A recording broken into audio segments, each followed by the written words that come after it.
दोस्तों, हम गाने जा रहे हैं एक चुटकुला हंसी मजाक के सोहर गीत। अगर अच्छा लगे तो लाइक सब्सक्राइब कमेंट बॉक्स में जरूर बताइए।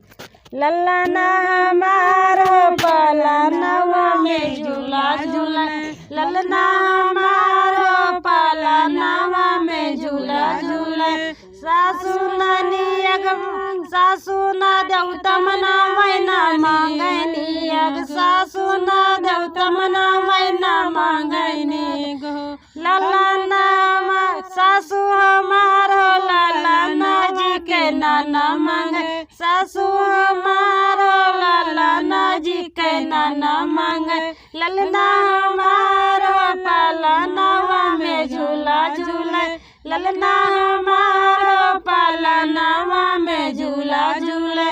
जेठनी ना पिपली पीसै ना मांगने, जेठनी ना पिपली पीसै ना मांगने। लल्ला जेठनी हमारो लल्ला ना जी के पापा मांगे, जेठनी हमारो लल्ला ना जी के पापा मांगे। लल्ला हमारो पालनवा में झूला झूला, लल्ला हमारो पालनवा में झूला झूला। ननदी का ना काजर लगावे ना मांगने गो, ननदी ना काजर लगावे ना मांगने। नंदी हमारो लल्ला ना जी के मामा मांगे, ननदी हमारो लल्ला ना जी के मामा मांगे।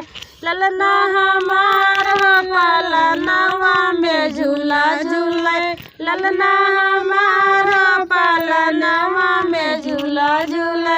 ना बंसी बजावे ना मांगने, ना बजावे बंसी ना मांगने।